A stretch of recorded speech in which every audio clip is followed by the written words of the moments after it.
Welcome to NiceTalk, the crypto show by NiceHash, where we feature expert commentary from around the industry. My name is Joe, and I'm head of marketing at NiceHash. And today I'm delighted to welcome a team from Alephium. So we have Cheng and Polto joining us today. We're really happy to have you on the show and talk more about the project and your future. So can you just start off by just introducing yourselves and saying what you do at the company?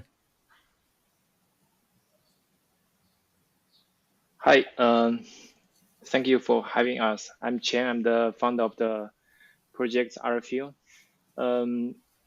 I started to research on consensus algorithm in 2013 when I was doing my PhD in EPFL here in Lausanne of Switzerland.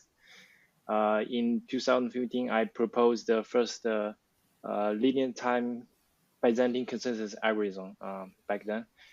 That's why I eventually started to work on in the field of cryptocurrency and the blockchain. In 2018, late of end of 2018, I started to working full time for this project. It has been almost 4 years now for the project. I'm very happy here to introduce more about Alephium. Hi, I'm Alex Poltorak or Polto. Nice to be here. Thanks for the opportunity. I'm in the crypto space since quite some time, maybe 7 years now professionally. So I was working at a crypto broker, Swiss crypto broker called BT before. Now I'm running my own company, hodling, helping companies and people doing secure self-custody in a multi-sig. Helping Alephium on mostly strategy and legal stuff. So that's where I'm mostly involved in. Yeah, we try to do things in the correct way also, yeah. Exactly, yeah. So can you start off just by telling us a bit about Alephium, and to someone who's never heard of it, how would you describe it? Alephium is a new layer 1 blockchain. It's a scalable and secure DeFi blockchain. So we try to think the new ecosystem for the upcoming years. So it's a sharded blockchain. We achieve scalability through sharding. We'll talk about it later. And the secure part and the centralization part is mostly achieved through proof of work and the UTXO model. Nice. So can you give us like a basic version of how it works?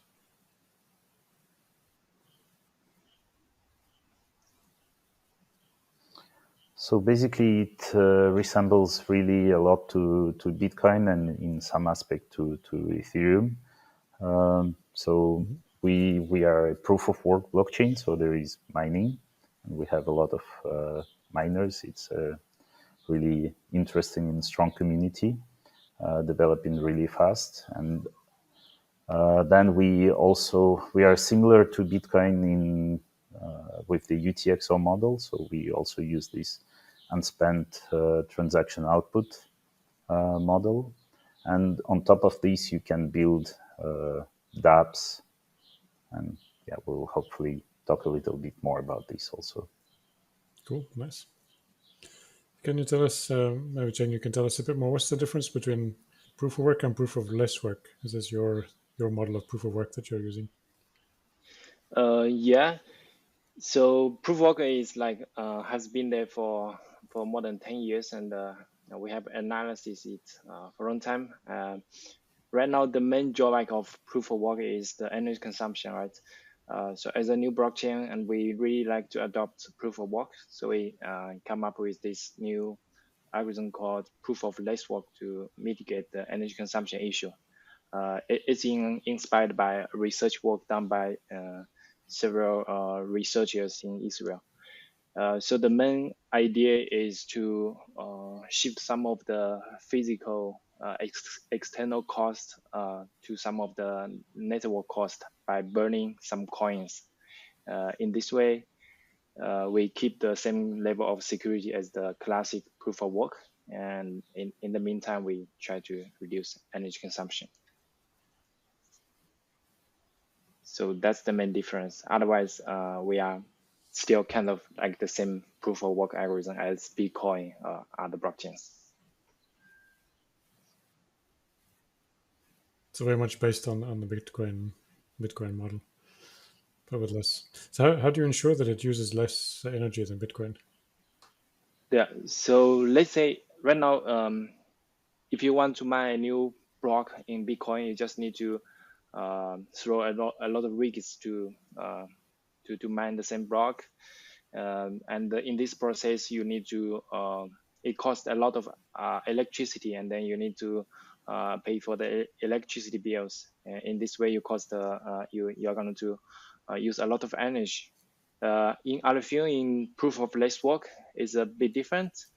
It means when you need to mine a new block, you need to not only you need um, to put some electricity into your rigs to mine the block, you also need to burn some of the coins.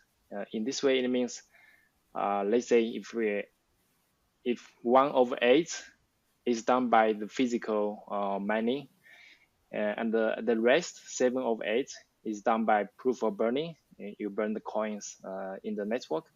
In this way, the cost is still the same, but you only need to use for like only 1/8 of the energy as the Bitcoin approach, right?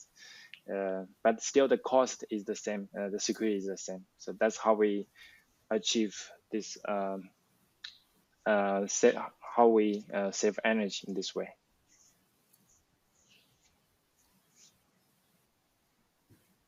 Cool. So it's basically 8 times more efficient Yeah, than yeah, the yeah. Bitcoin And still you mining have as all such. the cool properties of Bitcoin mining. Maybe worth mentioning. Cool. Yeah, maybe it's worth mentioning also that for now we are simply proof of work, and that this property of burning tokens is enabled Yeah. when we reach some particular threshold. Okay. So that's like the next step. No, the for the code is network. implemented already. Right now we don't the setup is when the hash rate is high enough, it will get activated automatically. The reason we do this is we don't need to, yeah, right now we don't need to I educate see. miners Yeah. about this, you know. It's much easier to bootstrap. Cool. Nicely done. And also it's fully permissionless for the bootstrap phase. Yeah.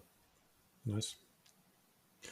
So yeah, you mentioned a little bit about the U2XO as well. So why did you base it on the U2XO? Is this a better approach to security? Yeah, we try to stick to the keys as keep it simple, stupid model a lot actually. And UTXO is really one of the core innovation of Bitcoin and was proven really by time. So we feel it's the most secure and auditable way of tracking funds on a blockchain.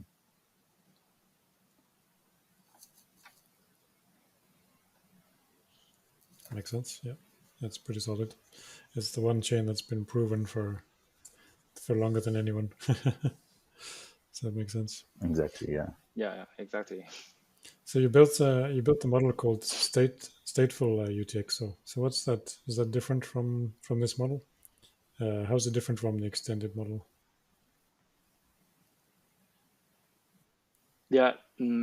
So Bitcoin's UTXO model is very good for managing the Bitcoin token or the Bitcoin, but not good for a lot of other, if you want to build the app on top of it, or if you want to have a very complicated scripts on it, is a bit challenging. right now. So we propose a new model to solve this feature issue. So the approach, there are a lot of other projects trying to do the same as well. Like the most well-known one is the extended UTXO model. They add states into the UTXO. They add more scripts to the UTXO. But it turns out to be a bit hard to write like the apps like the Ethereum platform. So we propose a new model called the stateful UTXO model. Basically, try to kind of combine the Bitcoin, the security of Bitcoin UTXO model, and at the same time the expressiveness of the Ethereum model. In our approach is like not only you have the cool security features of Bitcoin, and you can also easily build the apps on top of Alephium platform. And it's actually right now we are building some apps on top of it. It's really very convenient, and the dev experience is very much close to the Ethereum platform. Cool. So it's like, yeah, security of Bitcoin plus the usability of the Ethereum network. Yep. Great. So can you explain a little bit also the concept of sharding? So someone who hasn't heard of sharding, let's start with just explaining what that is. Yeah, it's an old concept. As far as I know, it comes from the database world. So basically, when your physical server is not powerful enough to process the entire database load and to store all the files, you can shard the database and split it into multiple physical servers, but that act as one logical entity. So that's what we are kind of doing to the blockchain. So we have multiple blockchains running simultaneously, and that can interact with each other as one single entity. Cool. So it's like And maybe dividing the resources, worth basically. saying that our approach to sharding is also quite interesting. It's very simple. Again, the keep it simple, stupid principle, and it enables really like rock solid properties in terms of security, but also enable so-called single-step cross-shard transactions. So that's also a quite unique property of our sharding implementation.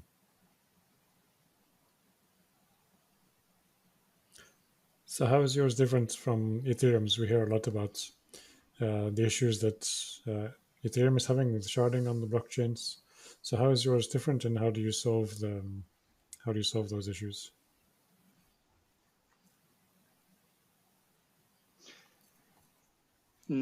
So I studied this project because I'm not very happy about the progress of the sharding on Ethereum platform.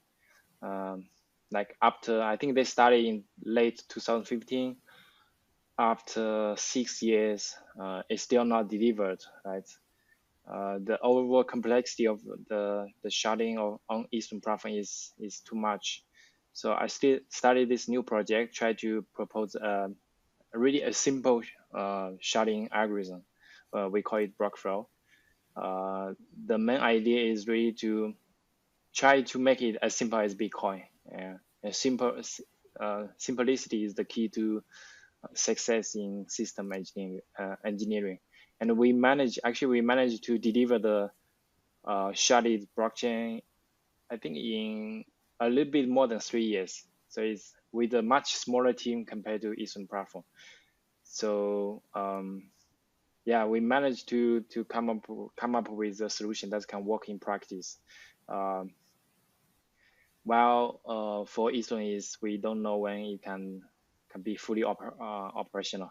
So it's right now is working. The mainnet is launched last year, and we are definitely, it's not just a concept. It's really something we preach and we build it. It's live. It's working very well after several months.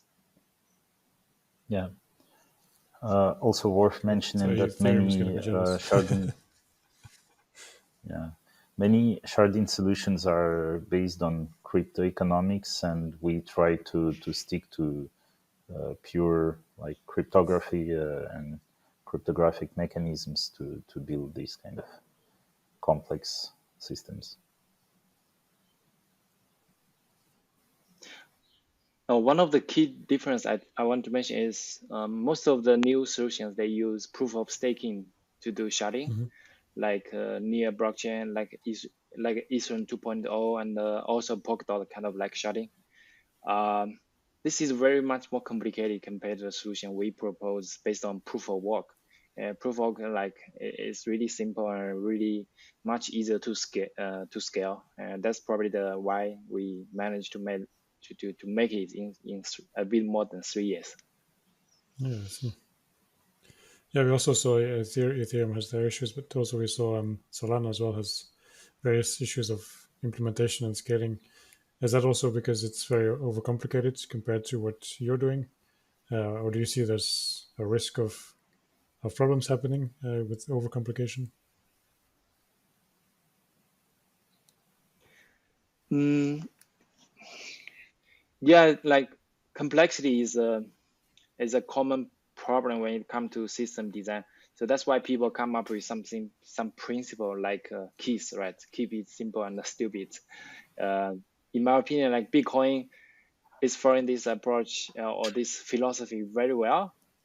Uh, Ethereum actually is kind of at least in the early days, Ethereum is a very simple blockchain, and a lot of like devs, they can easily grasp it and start to build on top of it.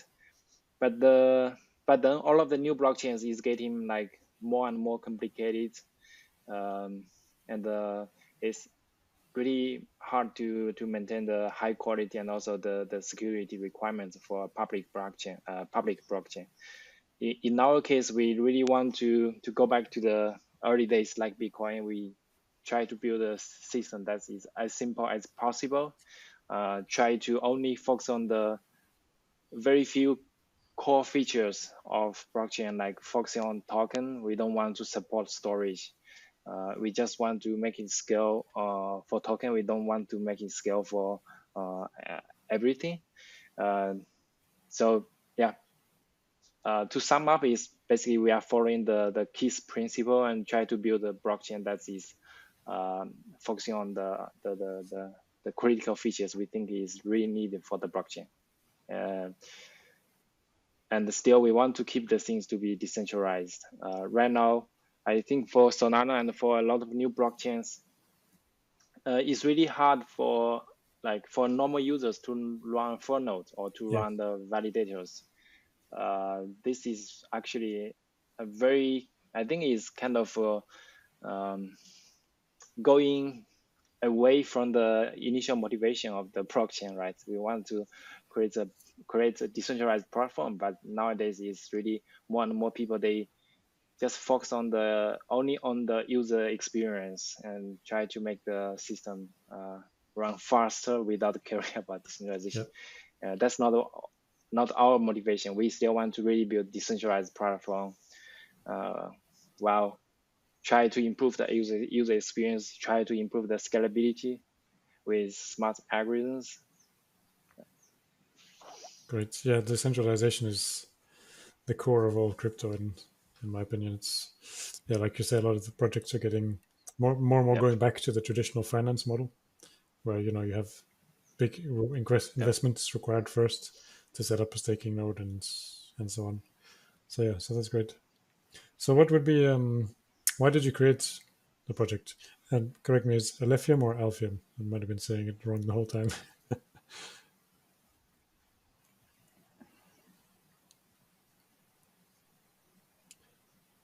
Poto, maybe you Okay. start first, and I will try to add Yeah. a bit. So I think that many people, like at least in the development community, already quite well understand the ideas behind decentralization, behind blockchain tech and tokenization. And the main struggle now is both scalability and also security. We see a lot of problems in both areas. So our main aim was to and still is to propose a scalable and secure platform for DeFi. So that's the core use case, I believe. Cheng? Yeah. So for me, the motivation to create Alephium is really as long as the adoption of blockchain grows, we need to have a more scalable platform, right? While still keep the platform to be decentralized. As I mentioned, that right now we don't really have such a solution. We have solutions that can like work for more users, but it's really going back to the traditional financial system, like you said. So what we want to do is really to have a unique system that is scalable and still keep the nice decentralization features like Bitcoin. And this is right now we don't see another system has been achieving this. I know a lot of projects they want to, or they promoting that they are doing something like this, but so far I don't see a project that has been delivering this. And what we are doing is to really to make a practical system that is fully operational and with these nice features like scalability, decentralization, and good security for smart contracts. I believe that this is totally needed in the crypto space, and we are very unique in terms of this. Yeah, yeah, keeping it back to the decentralized version, making Yeah, proof of work. it's about So let's proof talk a of bit work about the mainly, actual but proof of it's work. Yeah, yeah, exactly. So let's talk a bit about proof of work and what are your thoughts about mining in general? NiceHash, we are mining platform. So what are your thoughts on the current crypto industry in the mining, and where do you see Alephium positioned within that? You mentioned you're taking parts of Bitcoin and advantages of Ethereum and making that work. So are you competing directly with them, or are you focused on a different segment of the market? Mm, I don't think we are competing with any of the existing platforms right now. For example, for Ethereum, we are actually our mining algorithm is more core and intensive instead of memory intensive. So like dual mining is more it's very efficient and actually a good option for Mhm. Alephium. And for Bitcoin, is definitely we are not competing because Bitcoin is ASIC friendly and the rigs is not people cannot use the Bitcoin rigs to mine Alephium. And for the long term, I believe that uh, we are not like Bitcoin. Bitcoin is more like store of value coin, and we are more really focused on adding smart contract stuff to the Bitcoin tech stack. So we are focusing more on the application side. Like and Ethereum is going to switch to proof of staking. We will not be competing with it as well. So yeah, I think uh, we are pretty much different from the existing blockchains in terms of mining and proof of work. Mhm. So you mentioned that decentralization is an important factor to you. So how do you think? What do you think of the other proof of work blockchains that we have now? Um, yeah, so decentralization definitely is very important for me. Actually, there are a lot of like the definition of decentralization is always not that Mhm. clear, but for me, it has several important aspects. The first one is, of course, the don't trust but verify um, aspect of it, right? Everyone can validate the whole blockchain with a full node. Uh, to achieve this, I think lightweight full node is very important. Yeah. like Bitcoin, right? You can run a full node with a laptop, but for Ethereum or for other blockchains, it's not possible, and this is not really decentralized. The second aspect is decentralization for developers. For developers, if you want to build something on top of the blockchain platform, you need to really access the blockchain, right? In this case, a lightweight full node is also very critical. Like if you want to build some D apps on Solana and you need to kind of maintain a service for Solana, you need to run the full node. But right now, the cost for running a Solana validator or like a full node is really very expensive. For example, right now we are building a bridge to connect Alephium to other blockchains. But we are considering not to bridge to Solana because the cost to run the Solana validator is really like too expensive, and also is kind of hard to debug it, right? So in terms of developer experience or like the accessibility of development resources, I think a lightweight funnel is also very important, and this can help improve the decentralization of the ecosystem, because eventually the whole ecosystem is built by developers, right? If developers have problems to run a full node to access the whole platform, I don't think you are building a decentralized platform. True, yeah. So that's the second aspect. And the last aspect, very important, is really the distribution of your network, right? You want it to scale like smoothly and efficiently. A lightweight funnel is also important. And the people from different countries, even in the developing countries, they can run the full nodes to support and to secure the network, right? That is also very important for like censorship resistance. And I think like especially the proof of staking systems is not really achieving like working in this direction. And comparing to other proof of work blockchains, I feel like in general, I feel like proof of work is more decentralized compared to proof of staking. So I don't feel that's much of issue for the existing or the popular proof of work blockchains. But there are some small details regarding what kind of proof of work algorithm you choose and what kind of tokenomics you have. So a lot of small details could match the level of decentralization your project could have. Yep. Yeah, very good point about the developers as well. That's a important thing that's not often talked about, actually, that you need to have access to the platform, and having a light full node, like you say, is that's really, really key to keeping it decentralized. So if you're mining on Alephium, so is it GPU only, or can you also mine with a CPU? What do you need to get started mining with you guys?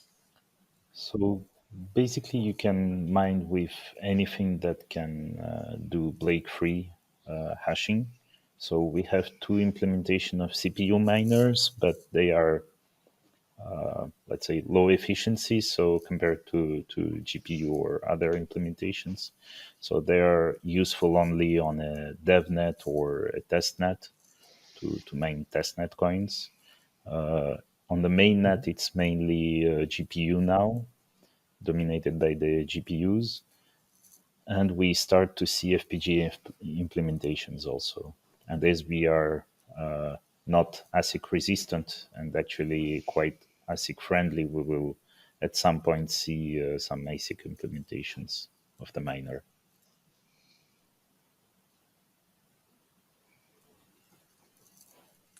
Okay, so for the long term, you plan to expand and build the network with ASICs as well, not rather than making it ASIC resistant.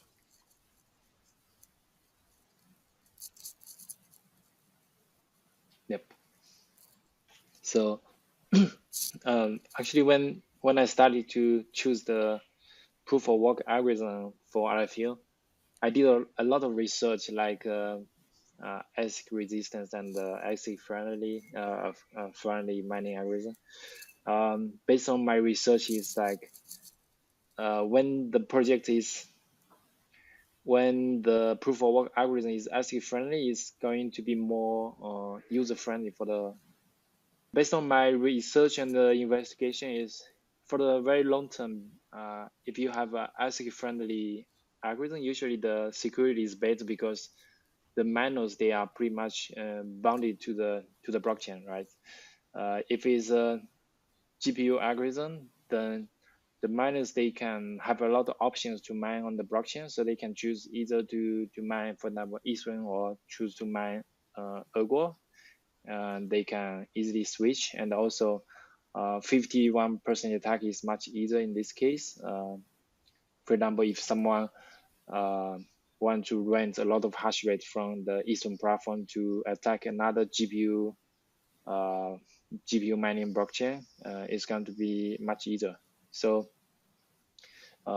based on this, I choose to make the Alephium platform to be ASIC friendly for the very long term. And also, this approach has been pretty much like tested by Bitcoin for many years, right?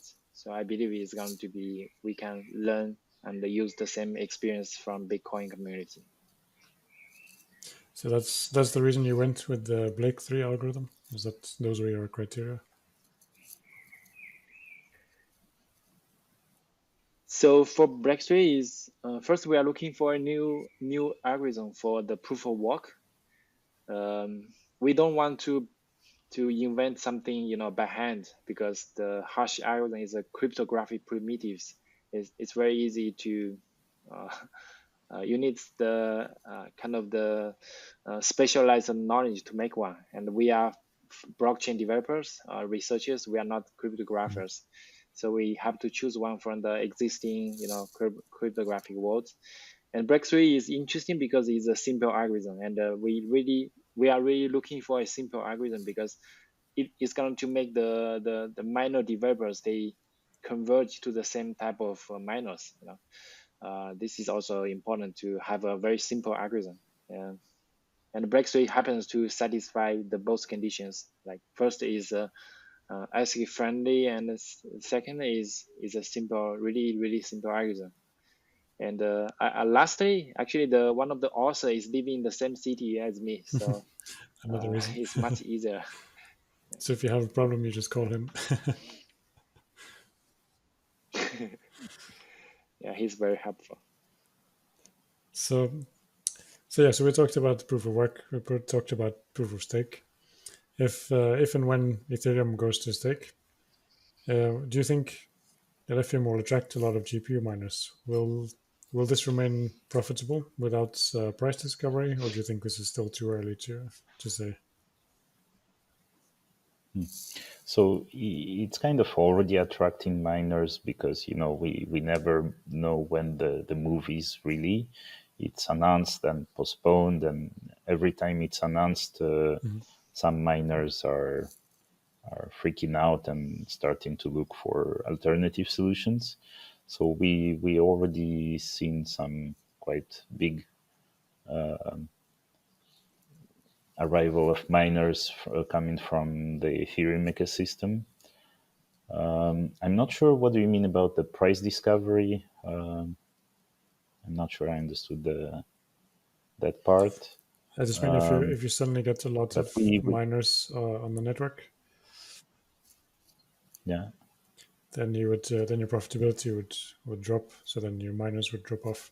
But if the yeah, price sure, goes sure. up at the So same time, then it would remain profitable. So people would stay on the network.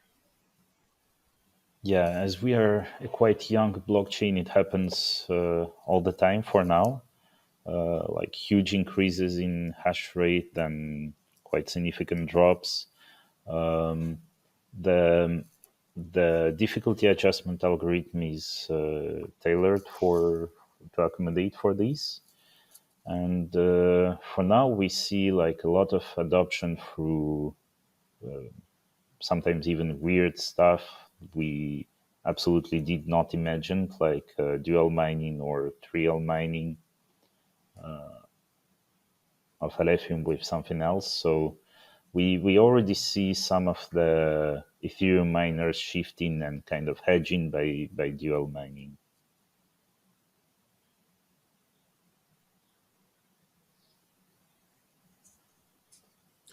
So you think so it's possible to yeah, you just mentioned it's possible to double or triple mine with the lithium.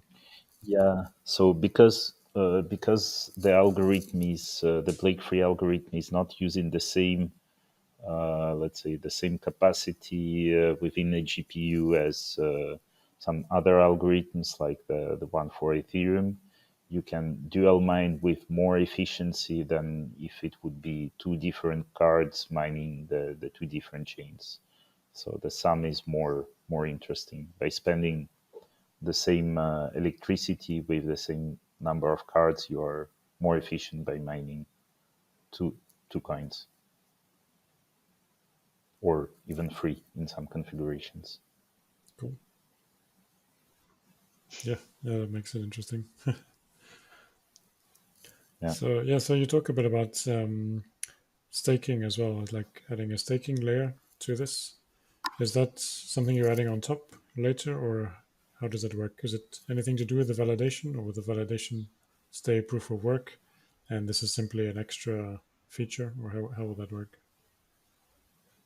Yeah, it's definitely for dApps or like let's say second layer applications built on top of Alephium. It's not for the Alephium consensus algorithm. That's the proof of work or proof Okay, of less yeah. work.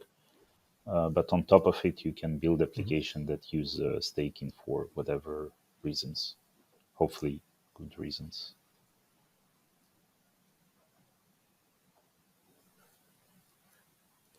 So yeah, so I was going to ask. So that's a layer two. So that's would not provide any extra feature for someone who is mining. Would they also mine and stake together? That would depend on the dApps, presumably. Yeah, it would depend on the dApps, but in most cases, Yeah, it's yeah, pretty much. gone. Yeah, pretty much like the current Ethereum platform. I personally think this is actually bad because once the Ethereum switch to proof of staking, users is going to have problems like they need to put the coins either for staking or either for DeFi, right? And there will be some issues in choosing which approach to go. There are also some security implications for this because if most of the coins is used for DeFi and a few of them is used for staking, then the network can be have some security issues, right? Because you can basically borrow the coins from the from some protocol and then change the staking, for example, right? You could probably have more coins in DeFi and then you kind of use it to attack the network, something like that. And in the proof of work plus the app approach, you will not have this issue because the security is kind of guaranteed by the external service, Yeah, right? yeah, by the proof of work. Yeah, Yeah. Yeah. that makes sense. So yeah, so let's talk a bit more about the future of Alephium and the tokens, like the tokenization. You have I looked a little bit through your tokenization. It seems a little complex, so maybe you can explain that and how it works. And do you hope to get this onto some big exchanges in the future? Yeah. So we are definitely working on listing. We are already listed on Gate.io and working with some other exchange on listing. It's difficult for a layer one blockchain for a new layer one to get listed because the exchange need to support the nodes to run their own wallets. It's not as easy as adding a ERC20 token, let's say. On Mhm. Yeah. the tokenomics part, yeah, we tried to maximally simplify and to provide some easily verifiable on-chain guarantees. So yeah, that's our approach to provide simple and on-chain guarantees.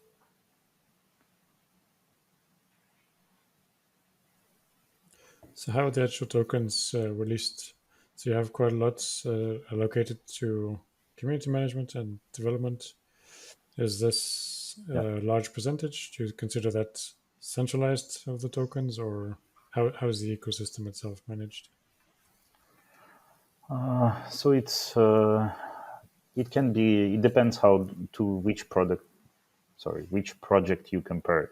Different projects like Nearflow or whatever, different chains handle community allocation in very different ways. Also, you should consider that proof of stake chain and proof of work chain are very different in this regard, because proof of stake, if you own a big stake at the beginning, you continue to issue new coins. For us to issue new coins, it would be mining, so that's a main difference. We cannot sustain like large mining operation Yeah. ourselves and being competitive, so we don't create new tokens. So everything we have for the community is kind of pre-allocated since the beginning. Also, it's worth mentioning that we don't immediately have access to all these amounts. It's locked on chain and vested over several years. Depending on the allocation, it's vesting from 2 years to 4 years with quarterly releases. So that's let's say, the maximum of access that we have at any point in time. And upfront, we cannot guarantee too much, so we try to provide very simple but again verifiable guarantees on chain.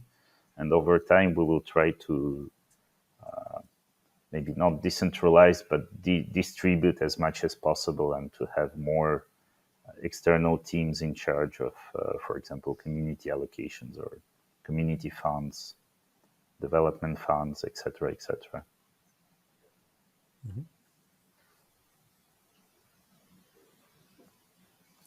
So something I just thought while you were talking about that, about like 2 4 years at a time. Do you have a halving on your network in a similar way that Bitcoin does, or not? Shane, you want to cover that one? Porto, maybe I could answer this. Yeah. So we are not using the halving mechanism like Bitcoin, because it first is kind of the 4-year period is a bit too long to adjust the emission based on the it's not adaptive to the market actually. So what we went for is something more adaptive based on time and based on hash rate. So basically the emission is a formula on top of these two factors. So right now the emission is going to kind of decrease gradually along with time, but it's going to get stabilized at some point. So in terms of this, it's a bit more like Monero, not like Bitcoin. And for the halving, I think right now it's really tricky for any new projects to adopt it. Bitcoin has been really early. It has the like timing advantages.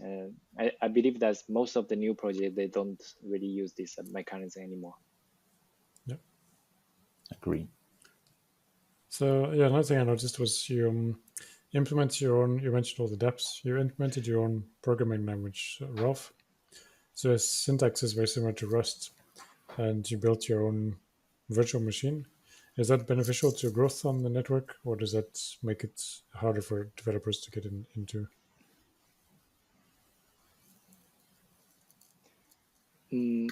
Yeah, so this is actually one of the main innovation of the whole platform. I definitely think that is going to be beneficial for developers because the whole smart contract stuff is built for developers to build applications on top of the platform. And it's very right now the main problem for the apps is two things in my opinion. The first thing is the security.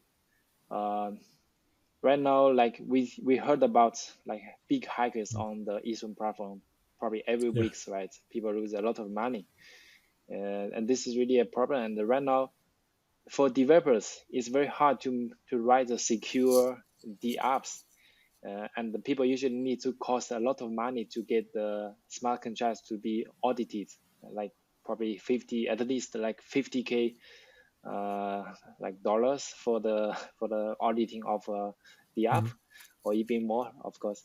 So this is actually makes the bar of the app development to be very high, right? It's not like everyone can build the app and make it deploy it on the internet, on the Ethereum blockchain, and ask users to use it. It's just very risky. So we built a new virtual machine and a new language to make the whole development to be more secure. We actually, because we use UTXO model, we built a new execution engine on top of it. And by default, we get a much higher security than the EVM, than the Solidity smart contract on Ethereum platform. So that's the first part. And then second part is by building a new virtual machine, a new language, we can have the option to make it to be more simplified than the other approaches. Right now, Solidity and also the other approaches like Wasm-based approach is getting more and more complicated. They even want to make it to be compatible with the Wasm virtual machine, which is the kind of the core of the modern browser somehow, because the JavaScript will be kind of be running on the Wasm machine as well. And this is really make the whole stack to be more complicated, and the risk is hard to control. But for Alephium, we build a new virtual machine and we keep the simplicity in mind as well. We design it to be as simple as possible and keep the security as the first principle. We have a lot of freedoms to make our design to comply with our motivation and our requirements. So right now, the virtual machine and the language is it's working in production. We are writing the apps with it already, and we are really seeing that it improves the security, it improves the dev experience, and is really something we should have for a new blockchain.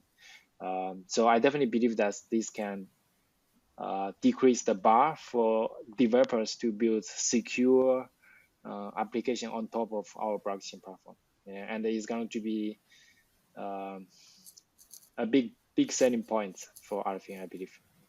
So it's quite simple to learn. It's actually simplified language, a simplified version of Rust, and there are already a lot of Rust developers in the crypto space, so it's going to be easy. At least right now, we are not really that's known by the external worlds, but right now inside the team, I think it's really easy to grasp the language. So in the next phase, we are going to prepare like better documentation, better examples to to onboard new developers. I'm very confident about that. It's going to be liked by developers because I'm a developer. I build something. I have to build something that I would really like to use in my daily work. So far, I'm really happy about it. So I'm very confident that in the future, the other developers they will really like it. Great. Yeah, sounds really good. Yeah, you mentioned the web engine and JavaScript. So like, JavaScript's a real mess. I tried to learn a bit of that, but it's not for me. Oh, JavaScript, the whole stack is so complicated. It's a Trying mess. to debug that on a blockchain, I can't imagine. Yeah. Great. So you have a simpler sort of version of the coding to get developers in. Do you also plan to simplify a bit the wallet? You have like 4 different mining addresses it's not super user friendly if someone is brand new to mining. So is that something you plan to keep it this way, or you plan to simplify that as well? Actually, it was already simplified in two ways. So we published the new version of the wallet a few days ago, and it handle the desktop wallet, and it handles automatically these groups, addresses by groups. And another way it was solved is coming from the mining pools. They also build some abstraction layers on top of these groups and allowed miners to just withdraw uh, rewards to a single address. So let's say we have a technical reality that we are a sharded blockchain and that we have groups of addresses, and you need to have like the block reward is going to an address in that group. But then both mining pools and wallets can build abstractions on top of it, and that's already the case. So it's already quite invisible for most miners. Only solo miners are aware and should be aware of it. Okay, I see. Yeah. So basically, you're using one address that's then managing the other ones. Yeah. And the recent wallet, desktop wallet, integrated all the cool features like swiping all coins to a new address, etc., etc.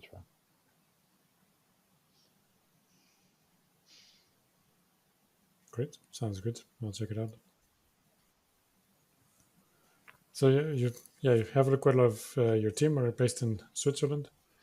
Is that considered from your perspective, being there, is that a crypto friendly place? We hear a lot of talk in different parts of the media, like places that are crypto friendly and then are not crypto friendly. How do you think that's going to go in Switzerland in terms of the crypto valley that we hear about in Zug? Do you think that's here to stay and it's going to continue to grow like that, or can this change in the future? Well, I think it's there to stay. So it's definitely very crypto friendly in Switzerland in general. There are like more, let's say, hotspots, few hotspots, but in general, it's very crypto friendly in Switzerland. So the hotspots, you have Crypto Valley in Zug. That's more of, let's say, legal address and for some obvious taxation reasons, home for many foundations and organizations and companies. Alephium was founded in Lausanne in Canton de Vaud because Cheng was there, and EPFL served as a good base also to kind of source good Scala developers. And now we are moving to Neuchâtel, which is also one of the hotspots in Switzerland. But we have many, like in Geneva, Ticino, and a few others. And one of the reasons it's here Yeah, to it's stay. being in Go on, go on. I just want to add that one of the advantages of being in Switzerland is kind of easier to find projects to collaborate with or to partner with compared to, I believe, compared to other cities or other countries. Yeah, One so you of have the a reasons community for this is not because like in one place. Yeah. they don't need to hide. Yeah, companies are open about what they're doing here, so it's easier to collaborate.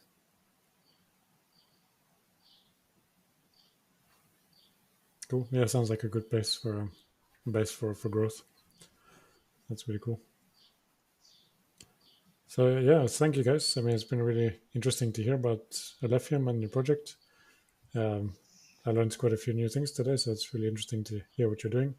From a first glance, it seemed quite complex layers of project, but you've broken it down into something that's really simple and secure, and really like the sound of that. So we look forward to hear more about the project. So that's all for today from NiceTalk. So this was NiceTalk with Alephium. And make sure you check out the Alephium website, go and see what they're doing. And if you're mining, you try NiceHash. We have algorithm switching. So after Ethereum 2 goes, you'll have NiceHash Miner where you can switch to many different coins and continue mining. Thanks for today, and we'll see you next time. Thanks for having us. Thank you for having us. Thanks, that was really interesting.